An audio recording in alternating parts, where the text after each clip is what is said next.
this event, The Life and Legacy of John Glenn. I'm Brian Odom, the acting NASA Chief Historian. From his birth on July 18, 1921 in Cambridge, Ohio, John Glenn certainly lived a life filled with excitement and incredible accomplishments. One of the original Mercury 7 astronauts, Glenn's orbital flight aboard Friendship 7 on February 20th, 1962, came at an incredibly important inflection point in the early years of the space race with the Soviet Union. His return to space on October 29, 1998, aboard the Space Shuttle Discovery's STS-95 mission, capped an incredible career in space and cemented finally his legacy as part of that program. Today, I'm pleased to be joined by an incredible group of folks here, as we'll all find out in a bit here, as we discuss Glenn's life and legacy. First, we have the NASA Administrator, Bill Nelson here. Bill, then we have NASA Glenn Center Director, Dr. MARLA PÉREZ-DAVIS, and our invited guest is historian Jeff Shesol. First, I'd like to welcome Dr. PÉREZ-DAVIS to start us off before turning to our discussion with Jeff, the author of the new book, Mercury Rising, John Glenn, John Kennedy, and the New Battleground of the Cold War. But first, let me introduce Dr. PÉREZ-DAVIS. Dr. MARLA PÉREZ-DAVIS is currently the director of NASA's Glenn Research Center in Cleveland, Ohio. Prior to becoming center director there, Dr. PÉREZ-DAVIS held several leadership positions at Glenn, including deputy center director, aeronautics research office director, project liaison and integration office chief, and the electrochemistry branch chief. And now to turn it over to Dr. PÉREZ-DAVIS for some opening remarks. Good afternoon, and thank you for joining us for today's program. I'd like to thank Dr. Odom for organizing this event, which is part of a week-long celebration that culminates this Sunday, 100 years from the birth of a true aviator, space pioneer, and a devoted public servant, Senator and astronaut John Glenn. As the first American to orbit the Earth, Glenn became an instant national hero, as his flight helped NASA learn more about human spaceflight and set us on a course to win the space race. I'm looking forward to hearing today's speaker share his insight on the historic Mercury Friendship 7 mission in 1962. 30 years later, Senator Glenn flew once again on Space Shuttle mission STS-95, participating in investigations about the aging process. On March 1st, 1999, the NASA Lewis Research Center in Cleveland, Ohio was officially renamed the NASA John H. Glenn Research Center at Lewis Field to honor these remarkable men. Later that spring, our center hosted a full day of festivities, including a parade and ceremony. As Senator Glenn spoke to the gathering, he expressed his honor being associated with the center, his historical contribution and bright future. Noting the slogan he saw in one of the parade floats, expanding horizons, opening frontiers. He challenged the men and women of NASA Glenn to continue working to make that mission a reality for our future explorers in air and space. I am going to read to you what Senator Glenn said to our staff that day, because I couldn't possibly say it better.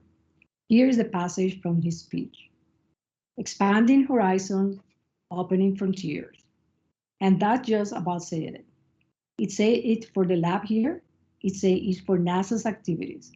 Expanding horizons and opening frontiers. Every single bit of advance that ever been made by humankind in all of the history has been made because somebody was curious. Curious about how we do things better, how to do things differently, how if we just knew this little bit of information, would that unlock a secret to something else? In medicine, engineering, transportation, in science across the board, it's taking that bit of curiosity to move us forward as humankind. And that's what you are all involved with right here. It is expanding horizon and opening frontiers. That's what he said that day. And we at the center, bearing his name, continue his legacy of exploration, inspiration, and discovery as we make impactful, lasting contribution to our nation and prepare to send the first woman and the first person of color to the moon under Artemis. Godspeed, John Glenn, and thank you for the example you set for all of us. Thanks. Back to you. thank you so much, Dr. Perez-Davis. Really appreciate that. And the inspiration, certainly that we draw from Glenn's life, you encapsulated that. Now I'd like to, welcome our someone who needs no introduction, obviously, our NASA administrator, Bill Nelson, to the stage, and introduce our guest, Jeff Shesol. First, Jeff is the author of several works here, notably the one we'll talk about today, Mercury Rising, but also Supreme Power, Franklin Roosevelt versus the Supreme Court, and Mutual Contempt, Lyndon Johnson, Robert Kennedy, and The Few That Defined a Decade, both selected as New York Times Notable Books of the Year.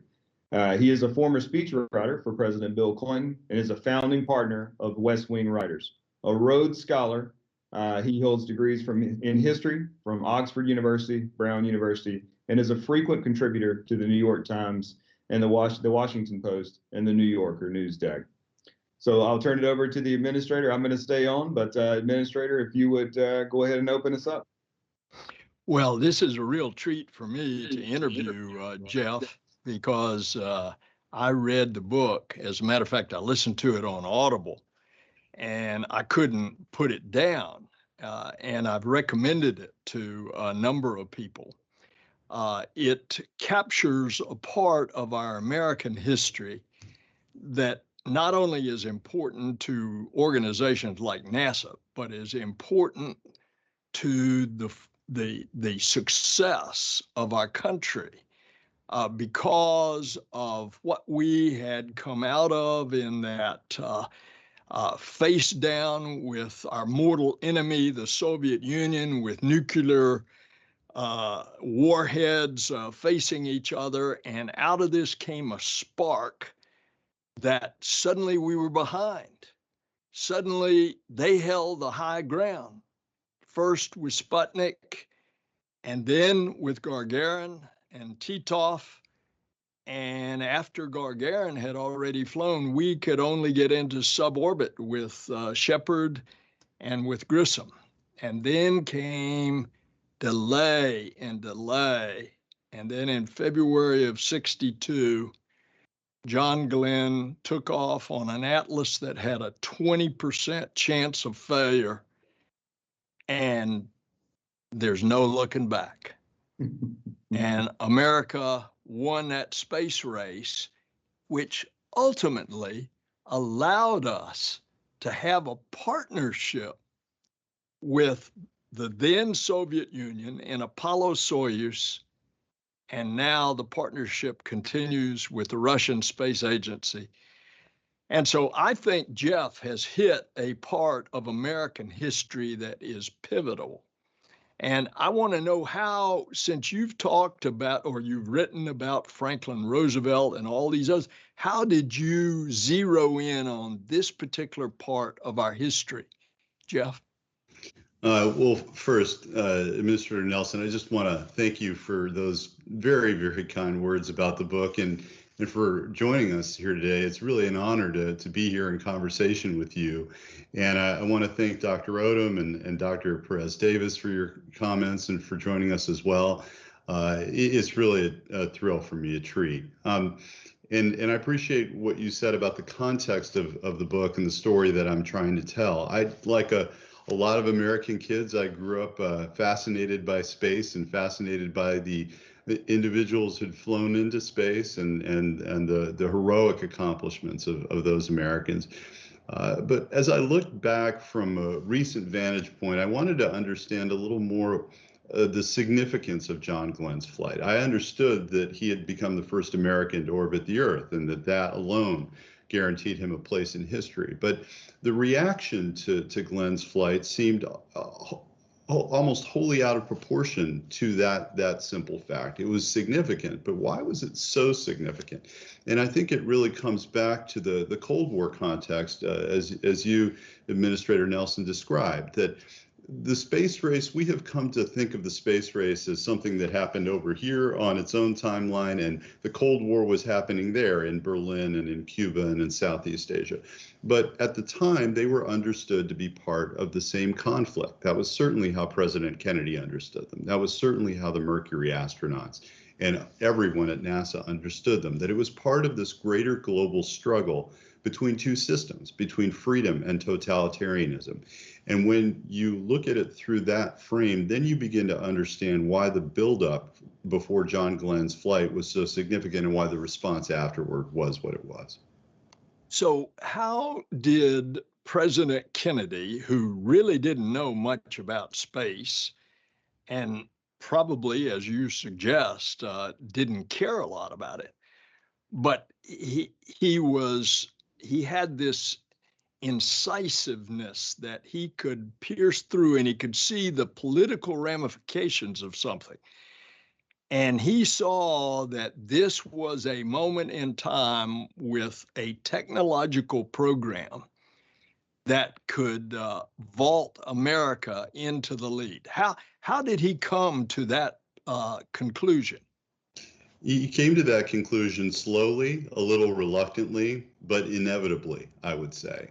In the late 1950s, when Lyndon Johnson and others in the Senate were leading the discussion nationally about space, John Kennedy wasn't particularly interested in it, as you said. But when he ran for president in 1960, he understood the symbolic power of space exploration, both domestically for a nation that had begun to feel that maybe it had lost its edge and its initiative in the years since World War II, and also globally in this larger struggle that we were talking about. And the nations of the world were watching to see who was going to take the lead, and made certain assumptions which were not unreasonable about what that said about the nation's scientific capacity, its technological capacity, and its military capacity.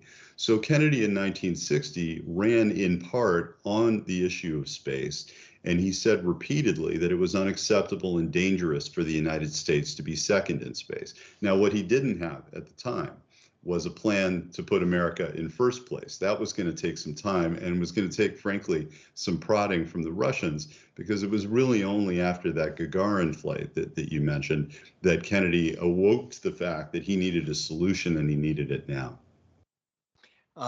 I recall when I was a young congressman, I was on the floor of the House one day and Tip O'Neill, the speaker, was there and he beckoned me over.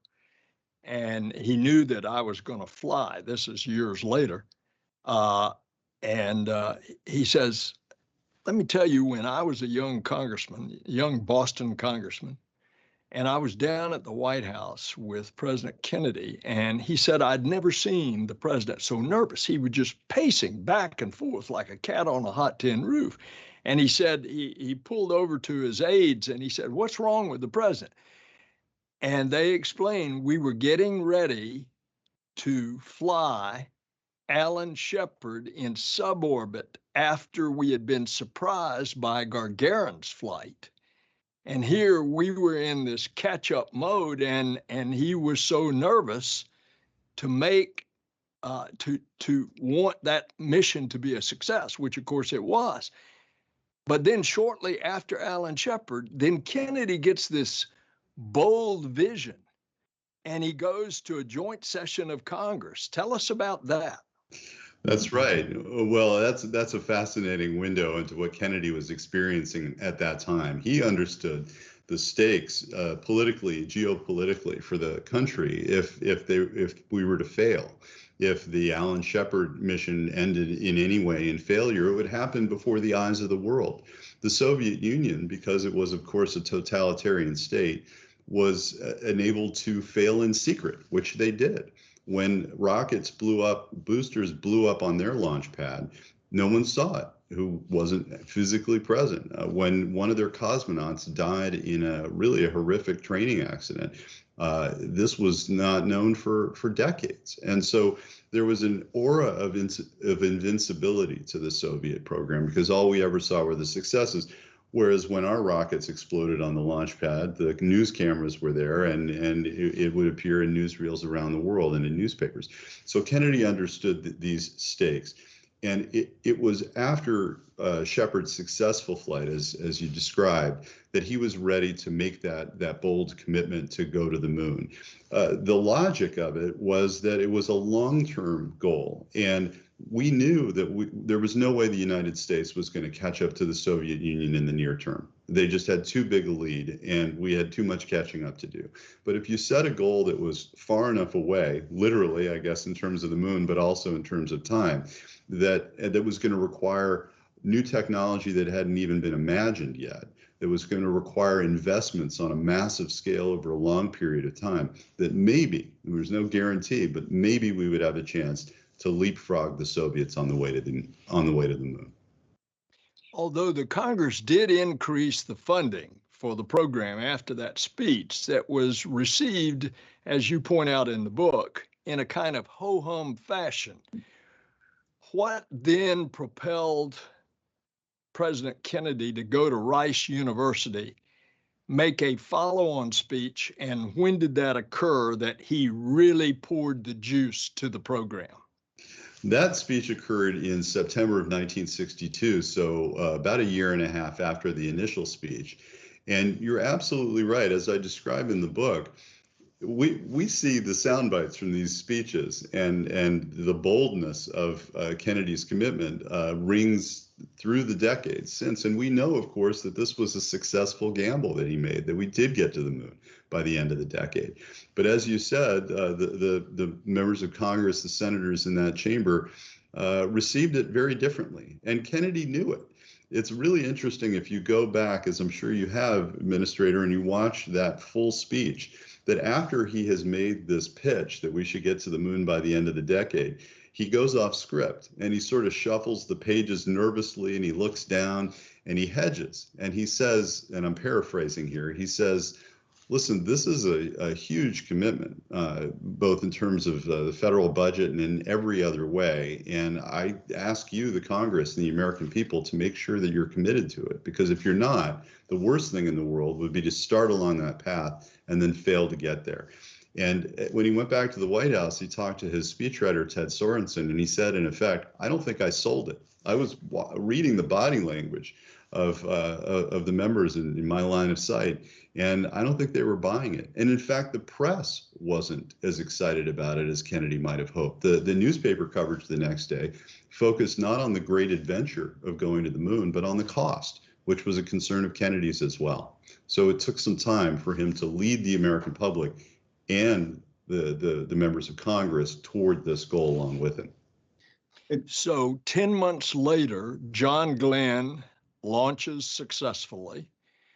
The nation is absolutely riveted to this all-American boy who is now bringing the U.S. out of the doldrums.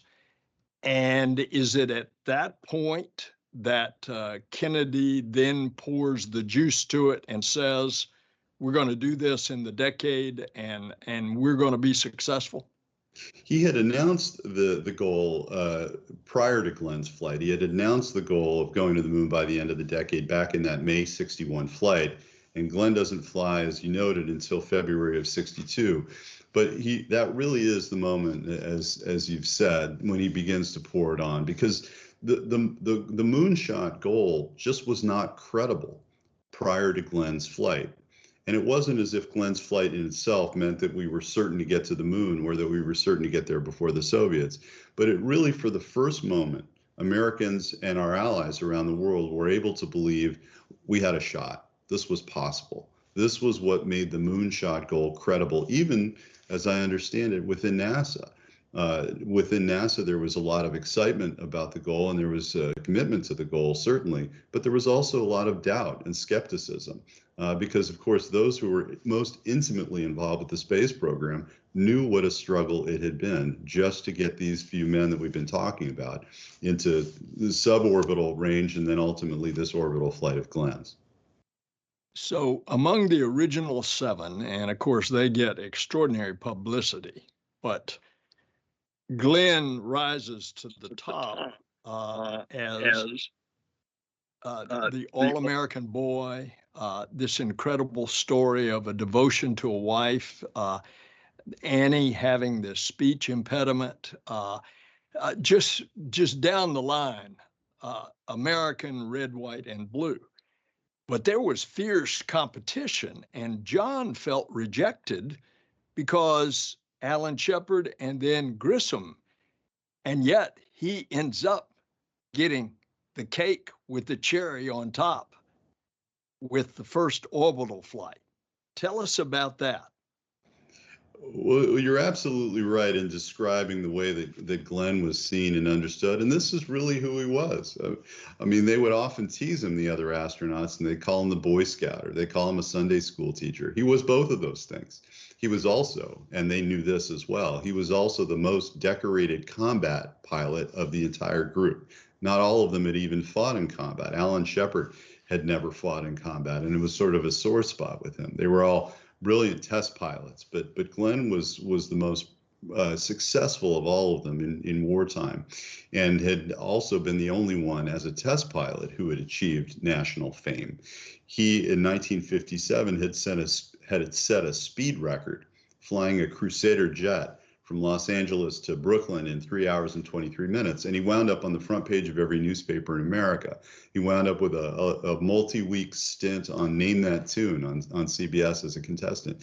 He became a celebrity, and he became really adored by the American public. So when they're selected as astronauts in 1959 and they're introduced to the public, Glenn is already very well known. And there is a sense on the part of the public, on the part of the press, and even many in NASA, that of course Glenn will win this competition to be the first in space. He stands above all of them, really any way you look at it. And Glenn expected that he was going to come out on top. Now, in fairness, so did Alan Shepard, and so did Deke Slayton, and so did most, if not all, of the others. They were used to winning. They were used to leading. And so it was a huge shock to Glenn's system when Alan Shepard was selected first. Gus Grissom, as you said, was selected second, and Glenn was made backup to both, which in a way was adding insult to injury. It was very tough for him for a period of time to accept that. In fact, he didn't accept it at first. He wrote a letter of protest to Bob Gilruth, the head of the Space Task Group, who made the decision. He didn't get very far with that protest. But as you said, Administrator Nelson, he wound up with the bigger prize, which was the first orbital flight. And there was a lot of luck to that, just in terms of the timing. If he'd been selected first, then he wouldn't have gotten the orbital flight. And the orbital flight, by the time it happened, had assumed greater and greater significance for some of the reasons we talked about earlier. And afterwards, he didn't get to fly again. I always heard that it was Kennedy that said, you can't fly again. You're too much of a national hero. But you suggest something different in your book. This is a story that had, and in a way still has, a lot of currency, because it's hard to explain otherwise. Why wouldn't John Glenn go back into space? It was an incredibly successful mission, and these were never supposed to be one and done. It wasn't, get to the back of the line or fall out of the program. So he and the rest of the country really expected that he was going back into space. And in fact, there were a lot of predictions, including one made by your predecessor, James Webb, that perhaps Glenn would be the first to walk on the moon. This was the expectation. And so it seemed that the only way to explain the fact that this didn't transpire was that President Kennedy had seen the importance of Glenn as a national symbol and ruled it out on safety concerns. But there's really no evidence of this at all. And Glenn heard this story and maybe found a little bit of comfort in this story, and he told it in later years as something that he had heard, not something that had necessarily happened. But there's really no evidence that Kennedy ever got involved in making these sorts of decisions. Tell us about writing his children a letter before the flight saying he might not make it. This was the most startling document that I found at the Glenn Archives at Ohio State, which is an incredible collection of his materials. And I wasn't looking for it. There's always a serendipity to these sorts of research missions. And there it was in a folder, and it took me a little while to figure out what it was. It was a script that he had written for, as you said, a recording that he made that was meant to be played for his children, who were teenagers, his two kids, if he didn't come back alive. And he also made a recording for his wife, Annie, as well. And this script makes clear this was a very, very frank recording. It begins, "If you hear this, I've been killed." And he goes on to talk about his belief in God, his belief in an afterlife. He even talks about a signal that he wants to send his kids from heaven so that they know that he's there and that he's okay. He talks to them about the funeral that he will have at Arlington, in which a case in which there probably wouldn't be a body to bury. I mean, very, very difficult, frank stuff that he wanted to be sure that he said what he needed to say directly to his kids in this way. And in fact, and I found this to be a really moving and in a way a surprising fact, that when Glenn was in that capsule and he was strapped in and he was sitting atop that Atlas rocket and he was getting ready for liftoff and the countdown was going down, he was patched through to say goodbye to Annie. And one of the last things that he said to Annie was, "Did you get the recordings that I made?" This was very much on his mind.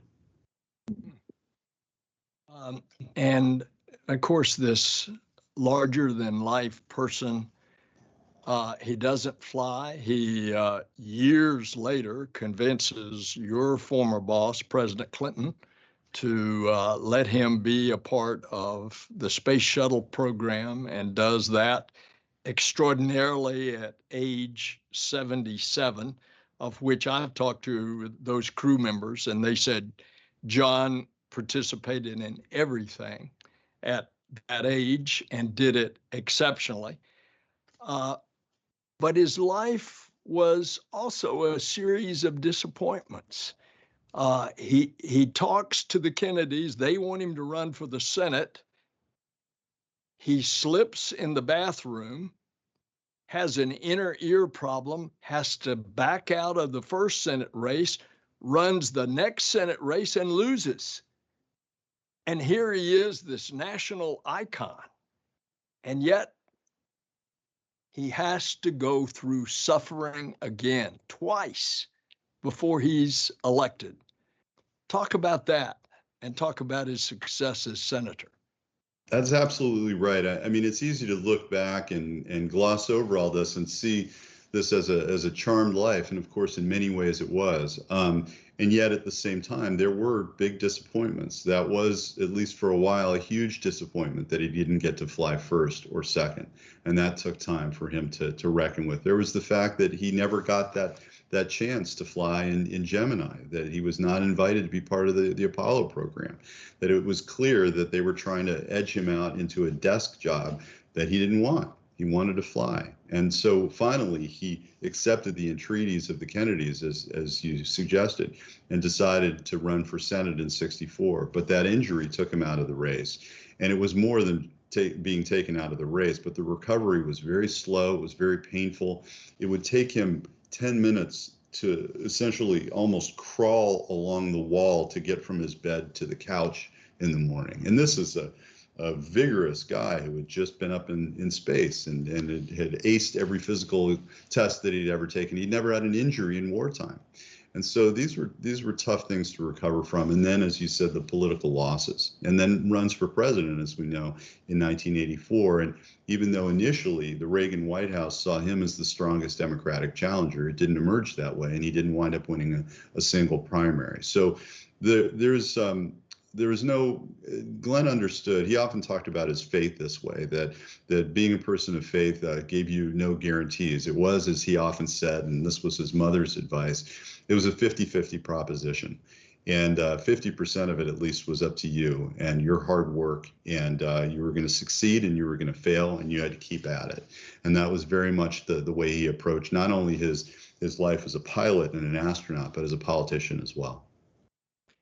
Did John have an appreciation of what Lyndon Johnson had done for the space program? Because Kennedy gave the inspiration, but a lot of the implementation was Lyndon Johnson. He did. He was aware, and I think there was a lot of awareness within NASA, certainly, and on the part of the astronauts, that Lyndon Johnson had done more than really anybody, and that includes Eisenhower and that includes Kennedy, to really drive the space program forward in its most difficult period, to give it proper footing, to give it proper funding, and to set America on the path to the moon. They were well aware of that, and in fact, when the astronauts had just been introduced to the public, as I mentioned, in 1959, they were sent to Capitol Hill for a tour. Nixon, the vice president, stopped by, did a quick meet and greet and a photo on the Capitol steps. and was gone. Eisenhower didn't have time for them. But then they were ushered into Lyndon Johnson's palatial rooms, which of course you know very well, were referred to as the Taj Mahal. And this was really the meeting that mattered. They were meeting the American who was, again, doing more for the space race than any other. So I know we're almost out of time, but you as a historian, if you would look and compare, we were in this space race with the Soviets. We were able to compete and ultimately win a victory. And here we are over a half century later, and we now have a very aggressive competitor in the Chinese government and its space program. And they are challenging right and left, and make no bones about it publicly that that's what they're doing. You want to compare the two space races? Absolutely. And I think I have followed with interest your statements and your leadership on this issue. You've been very clear about the challenge that we face from China in space. And of course, the relationship, as President Kennedy often stressed, as Lyndon Johnson stressed, the relationship between what happens in space and what happens on Earth. And these things are not separate. And they are part of, as you have said, Administrator, they're part of the same larger struggle, again, between freedom and totalitarianism in our own era. Sometimes it takes a competition like this to get America to wake up and get up and commit to the fight. But I think what's clear now, what I hope is clear now, is what became clear to President Kennedy in 1961, that there was no backing out, there was no opting out, that this was a challenge that if we were not going to engage in it on our terms, then our adversaries were going to set the terms. And they did not always have the peaceful purposes that we did. They did not always intend in space to act, as the Space Act said, on behalf of all mankind. And so I think that there's no opting out. This is a challenge that whether we created it or not, we must engage in it. It's important, not just symbolically, but in all sorts of practical ways. Well, Jeff, it's been a delight for me to interview you, and I am looking forward to reading anything else that you write because the words came to life off the page to me. And thank you for the insight that you have at a critical time.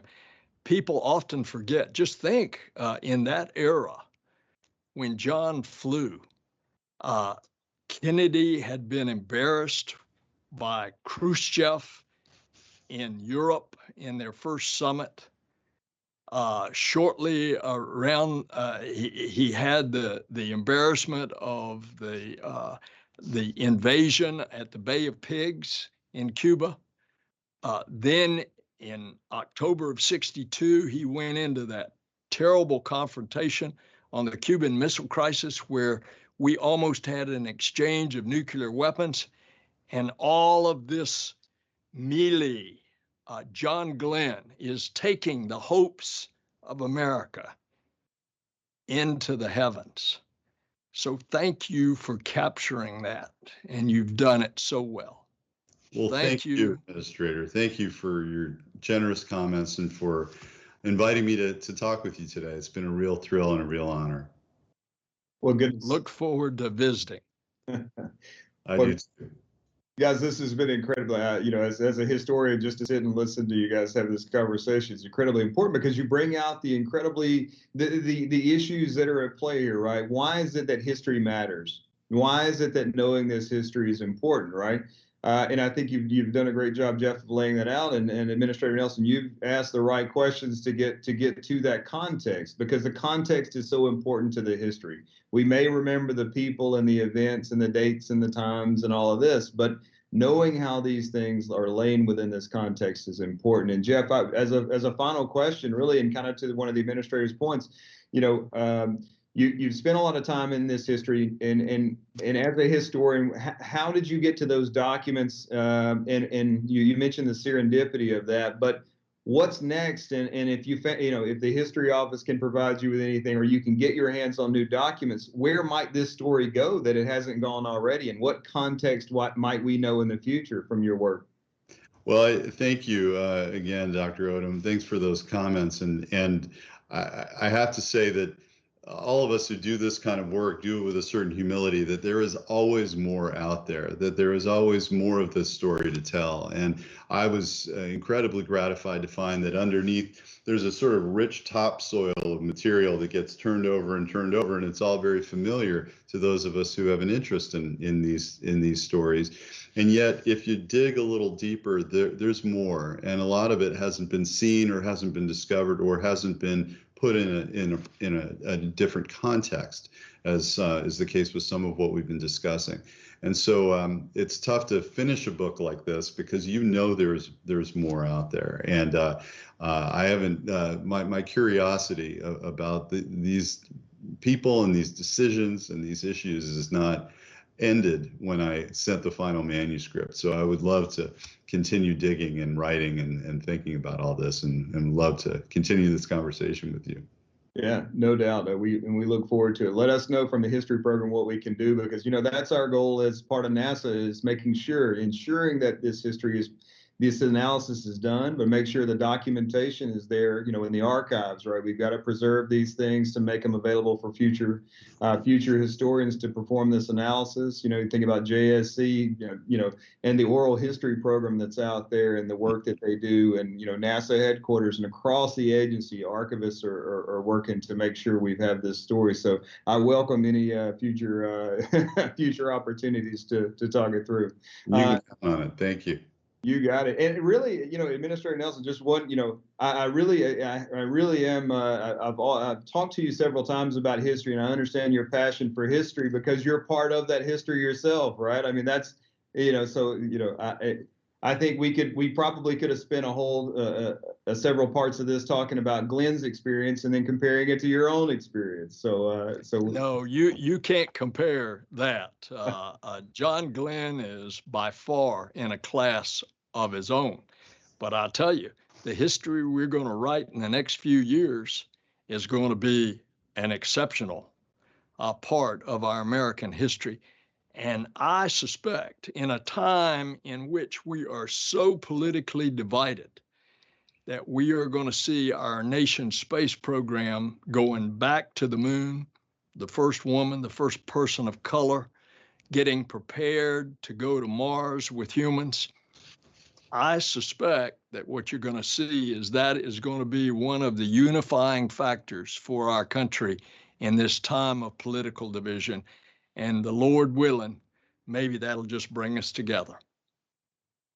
There you go. I think that's a great place to stop. Jeff, is there anything that we didn't get to that you wanted to talk about? Or well, I have a lot of questions for the administrator. At some point, I'd love to reverse chairs here and be asking the questions next time. Hey, you got it. Maybe we can arrange that. Administrator Nelson, does that sound like a good opportunity for the future? I'm on. All right, folks. Well, I think we've reached our time, and I really enjoyed just being a participant and listening to this conversation, and I hope everyone else has as well. And Administrator Nelson, Jeff, thank you for participating. Administrator Nelson, thank you. Jeff, appreciate the research. You've done an incredible job here. So, folks, look forward to capturing that history going forward and other events in the future. But from now, we're going to sign off, and thank you for joining us, both of you. Dr. PÉREZ-DAVIS, thank you for those kind opening, inspiring open remarks. And I think we're good. Everybody have a great day.